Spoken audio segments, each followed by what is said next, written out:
Приветствую тебя, дорогой подписчик. На моем канале будет много интересного контента. Подписывайся, ставь палец вверх и оставляй комментарии. Зима того года выдалась не просто суровой, она была карающей. В предгорьях Альп, где узкие улочки деревень сжимались под тяжестью серого неба, ветер не дул, а резал. Снег, перемешанный с ледяной крошкой, превратил землю в панцирь, под которым задыхалось все живое. В центре одной из таких деревень, у мясной лавки господина Гросса, стояла белая кошка. Когда-то ее шерсть могла соперничать с первым снегом, но теперь она напоминала грязный лоскут старой мешковины. Ребра проступали сквозь кожу острыми гранями, а глаза, в которых застыло отчаяние, слезились от едкого мороза. Она не просила многого. Лишь крошечный обрезок жира, упавший в замерзшую грязь. «Пошла прочь, паршивая тварь!» Гросс, чье лицо было такого же багрового цвета, как свежая говядина, замахнулся тяжелым сапогом. Кошка попыталась отскочить, но обледенелые лапы скользнули по камням. Удар пришелся в бок, отбросив ее в сугроб. Смех мясника оборвался рычанием. Из-за угла, привлеченные шумом и запахом крови из лавки, вынырнули три тени. Стая диких собак, изможденных голодом не меньше кошки, увидели в ней не собрата по несчастью, а единственную доступную добычу. Погоня была недолгой. Кошка неслась, почти не касаясь земли, движимая последним импульсом жизни. Впереди, на краю заброшенного пастбища, зиял провал. Старый колодец, чьи каменные борта давно обрушились и скрылись под снегом. Собаки настигали. В прыжке, пытаясь увернуться от клыков вожака, кошка потеряла опору и канула в пустоту. 10 метров свободного падения закончились не смертью, а липким, ледяным ужасом. На дне колодца не было воды. Там была густая черная грязь, подпитанная грунтовыми водами. Холод прошил маленькое тело насквозь, выбивая дыхание. Кошка забилась, пытаясь зацепиться за скользкие камни стен, но лапы лишь беспомощно скребли по слизи.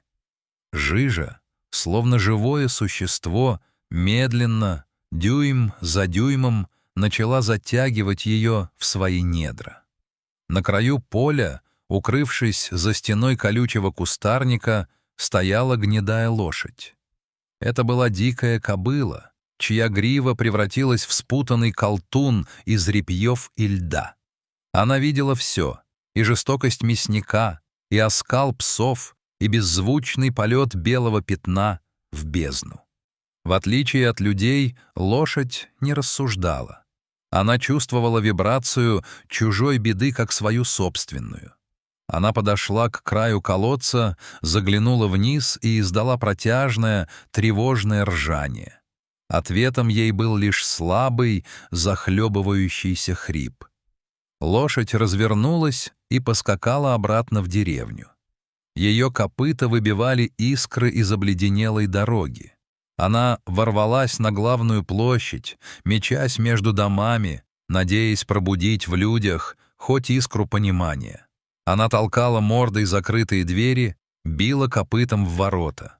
«Опять эта бешеная!» — крикнул кто-то из окна. «Камнями ее! Убьет кого-нибудь!» В лошадь полетели обломки кирпичей и тяжелые голыши.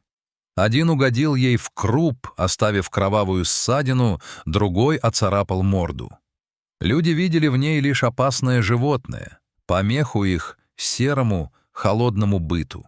Поняв, что здесь помощи не будет, гнедая развернулась. У нее остался один шанс. Высоко над деревней, на остром выступе утеса, который местные называли «пальцем Бога», жил человек. Одинокий каменщик, который ушел от мира так далеко, что даже эхо деревенских сплетен не долетало до его хижины. Подъем был самоубийственным. Узкая тропа, предназначенная для горных козлов, покрылась наледью. Лошадь скользила, ее мышцы дрожали от нечеловеческого напряжения, дыхание вырывалось из ноздрей густыми облаками пара. Несколько раз ее задние ноги срывались в пропасть, и только чудом она удерживала равновесие. Элиас, каменщик, в это время обтесывал гранитную глыбу в своей мастерской под открытым небом. Его руки, огрубевшие от многолетней работы, были покрыты шрамами и пылью. Он любил камень за его честность. Если ты приложил усилие, он подчинился, если поленился, он остался немым. Грохот копыт заставил его поднять голову. Из метели вынырнул призрак, гнедая лошадь, вся в пене и крови, с безумными глазами. Элиас схватил тяжелый молот, ожидая нападения, но животное сделало нечто невообразимое. В 2 шагах от человека лошадь остановилась и медленно, с тяжелым вздохом, опустилась на передние колени. Она склонила голову, почти касаясь мордой замерзшей земли, и издала тихий надрывный звук, похожий на человеческий стон. Элиас замер. Он видел в своей жизни много боли, но никогда не видел такой осознанной мольбы от зверя. Он подошел ближе, коснувшись дрожащего бока кобылы. «Что случилось, девочка? Кто тебя так?» Лошадь вскочила, схватила его зубами за край куртки и потянула вниз, в сторону тропы, ведущей к колодцу. Элиас не стал задавать вопросов. Он был человеком дела. Схватив моток крепкой веревки и связку бамбуковых шестов, которые использовал для лесов, он вскочил на неоседланную спину. Они летели вниз по склону так, словно сама смерть гналась за ними по пятам. Когда они достигли колодца, Элиас спрыгнул на землю. Заглянув внутрь, он сначала ничего не увидел, кроме темноты. Но затем его глаза привыкли. На поверхности черной жижи виднелась только голова кошки. Она уже не боролась. Глаза ее были закрыты, а рот приоткрыт в беззвучном прощании с миром. «Держись, маленькая», — прошептал Элиас. Работая с точностью мастера, он связал бамбуковые шесты, соорудив подобие узкой лестницы шеста с перекладинами. Он закрепил один конец веревки на седловине ближайшего мертвого дерева, а другой обвязал вокруг своего пояса. Спуск был мучительным. Ледяной воздух колодца обжигал легкие. Когда Элиас коснулся грязи, он почувствовал, как холод мгновенно сковал его ноги до бедер.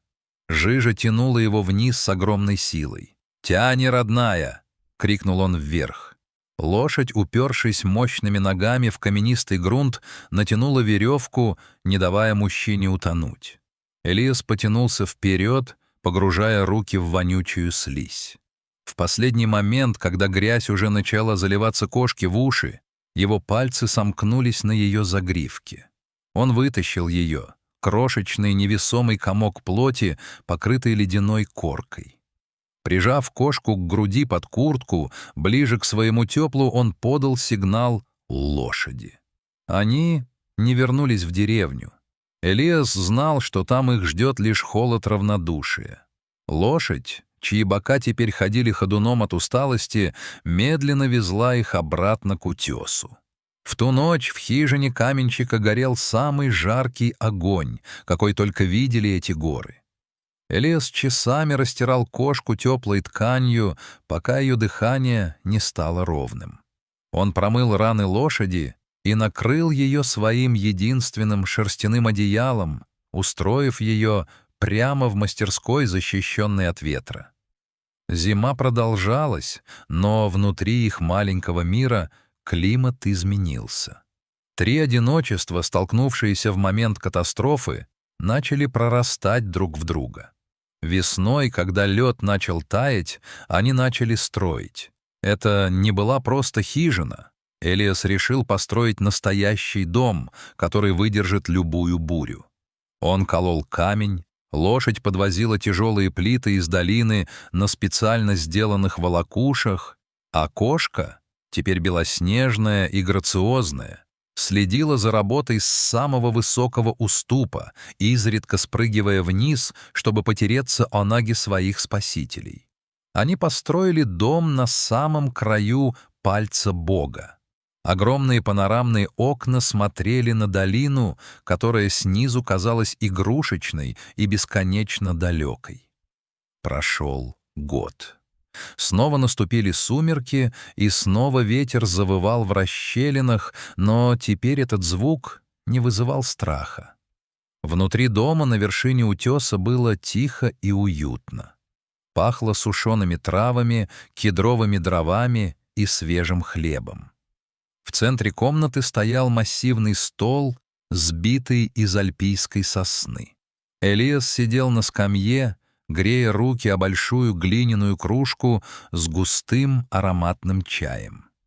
Рядом, прямо на полу у камина, на мягкой подстилке лежала гнедая лошадь. Ее шерсть лоснилась, а в больших мудрых глазах отражались языки пламени. Она больше не была диким зверем, она была частью семьи. Кошка, уютно устроившись прямо на шее лошади, мелодично мурлыкала, прикрыв глаза.